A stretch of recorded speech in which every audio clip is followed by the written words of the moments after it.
Okay, today's project is to replace this leaky water main valve. I've never actually done that before. Never sweated a pipe. This will be my first time.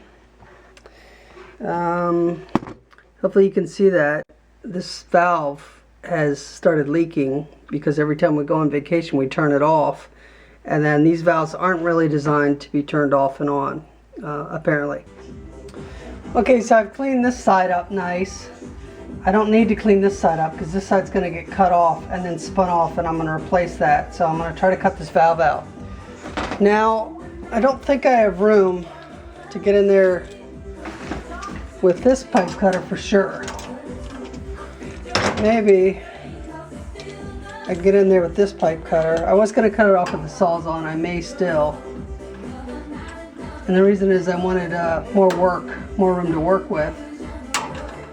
However, I'd also like a nice clean cut. I think I'm going to use this guy. So we'll see how it looks.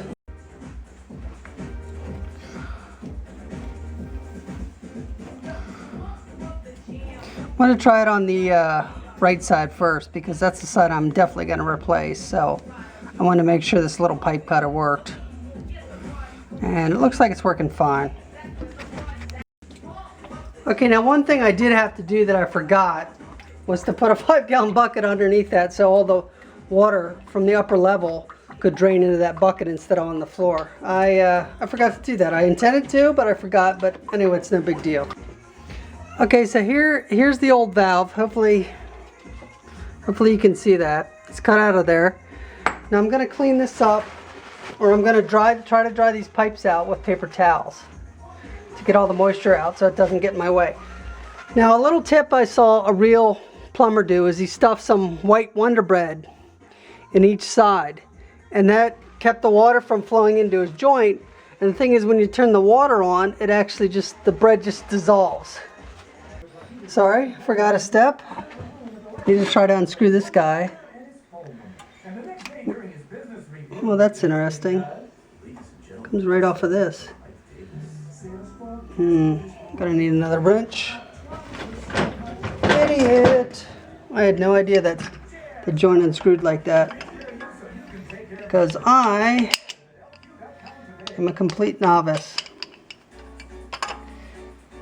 So I'll put my channel locks on this other side.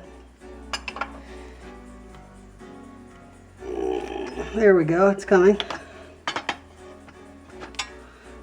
So I'll get back with you in a minute.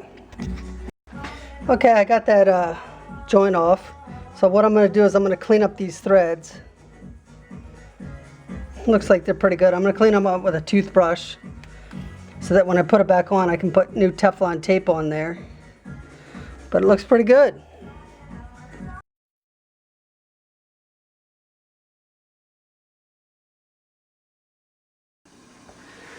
Okay, I gave up and I put push fit on there. I'm not really pleased with myself, but it doesn't leak.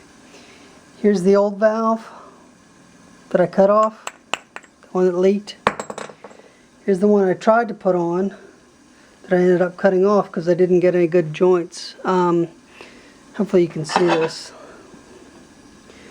Around here, this is the back side where the wall was. I couldn't get back there, and I couldn't get the solder back there, and it leaked. And as you can see, that joint looks like total crap. This joint here is better on this side. I've got a nice flow here. Got this ball down at the bottom. But around the back side where the wall was, I didn't get any solder again. Okay, actually this is the only one good joint I got. It's I got solder nice and wet on the whole surface. So out of all the joints I did, I got one good joint.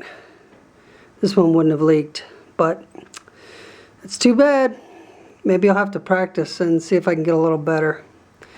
But it's fixed, it doesn't leak. Like I said, I'm not happy with myself, but it works. Okay, so just FYI, the first time I put this in, it ended up leaking here, which I fixed, and then it ended up leaking here. So what I did is I soldered on a new male screw-on type adapter here so that I could easily change this out. I made another adapter with this female and a length of pipe so that I could put a better length of pipe in here, because the other one was all scuffed up and it wasn't very nice. So hopefully